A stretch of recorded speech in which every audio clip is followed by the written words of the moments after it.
আসসালামু আলাইকুম প্রিয় শিক্ষার্থীবৃন্দ। তো তোমরা যারা নবম শ্রেণী রয়েছে তো তাদের 2024 সালে বার্ষিক সামষ্টিক মূল্যায়ন বিষয়ভিত্তিক নির্দেশনা, বিষয় হচ্ছে বৌদ্ধ ধর্ম শিক্ষা, শ্রেণী হচ্ছে নবম। তো এখানে কত মার্কের পরীক্ষা হবে, কত মার্কে কোন প্রশ্নে কত নাম্বার থাকবে, এ টু জেড আলোচনা করব। তো ভিডিওটি স্কিপ না করে সম্পূর্ণ দেখতে থাকো। প্রশ্ন প্রণয়ন সংক্রান্ত বিষয়ভিত্তিক নির্দেশনা, বার্ষিক পরীক্ষা সংক্ষিপ্ত সিলেবাস, প্রথম অধ্যায় 1 থেকে 10, এরপর তৃতীয় অধ্যায় 26 থেকে 41, চতুর্থ অধ্যায় 42 থেকে 96 পৃষ্ঠা, এরপর পঞ্চম অধ্যায় যেটি রয়েছে 57 থেকে 66 পৃষ্ঠা, এরপর সপ্তম অধ্যায় যেটি রয়েছে 84 থেকে 97 পৃষ্ঠা। মূল্যায়ন কাঠামো, লিখনকালীন মূল্যায়ন 30%, সামষ্টিক মূল্যায়ন লিখিত এখানে হচ্ছে 70%, লিখন ও ধারাবাহিক মূল্যায়ন হচ্ছে 30, সামষ্টিক মূল্যায়ন হচ্ছে 70, এর মোট হচ্ছে 100। লিখনকালীন মূল্যায়ন প্রশ্ন ধারা মানবন্টন, তো অ্যাসাইনমেন্ট রয়েছে 10 নাম্বার, অনুসন্ধানমূলক কাজ রয়েছে 10 নাম্বার, এরপর হচ্ছে শ্রেণী কাজ এখানে রয়েছে 10 নাম্বার, মোট হচ্ছে 30 নাম্বার।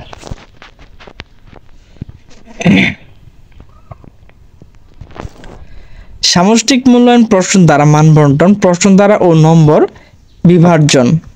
তো বিভাগ বহু নির্বাচনী, এখানে প্রশ্ন হচ্ছে একটি, প্রশ্ন সংখ্যা হচ্ছে 15টি, 15 নাম্বার। এরপর হচ্ছে বিভাগ ঘ, অতি সংক্ষিপ্ত প্রশ্ন একটি রয়েছে 10, প্রশ্নের সংখ্যা হচ্ছে 10টি, মোট হচ্ছে 10 নাম্বার। এরপর হচ্ছে বিভাগ ঘ, সংক্ষিপ্ত প্রশ্ন উত্তর 2টি রয়েছে 10টি প্রশ্ন সংখ্যা, এরপর হচ্ছে 2টি করে 10টি 20 নাম্বার। এরপর হচ্ছে বিভাগ ঘ, রচনামূলক প্রশ্ন উত্তর দৃশ্যপটবিহীন 5টি রয়েছে, 5টির মধ্যে 3টি উত্তর দিতে হবে, 15 নাম্বার।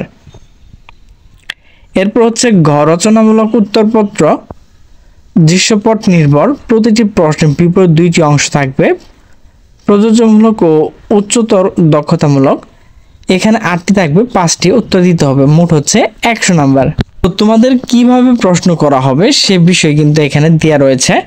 নৈবেদিক হচ্ছে 15 নাম্বার, অবিভাগ রচনামূলক প্রশ্ন দৃশ্যপটবিহীন প্রশ্ন যে কোনো 3টি, এখানে কিন্তু 15 নাম্বার, 3টি কিন্তু তোমাকে দিতে হবে। অবিভাগ বহু নির্বাচনী প্রশ্ন উত্তর কিভাবে লিখবে সে বিষয় নিয়ে আলোচনা করব। তো 1 নাম্বার যেহেতু ক উত্তর, ক লিখবে, খ লিখবে, তো তোমরা কিন্তু এগুলো বুঝো। ঘ বিভাগ এক কথায় উত্তর, অতি সংক্ষিপ্ত প্রশ্ন উত্তর, তো এখানে যেভাবে রয়েছে তোমরা কিন্তু সেভাবে উত্তরগুলো লিখে দিতে পারবে। প্রিয় শিক্ষার্থীবৃন্দ, আমার ভিডিওটি যদি ভালো লাগে তাহলে অবশ্যই লাইক, কমেন্ট, শেয়ার করবে। তো সকলে সুস্থ থাকবে, ভালো থাকবে, আল্লাহ হাফেজ।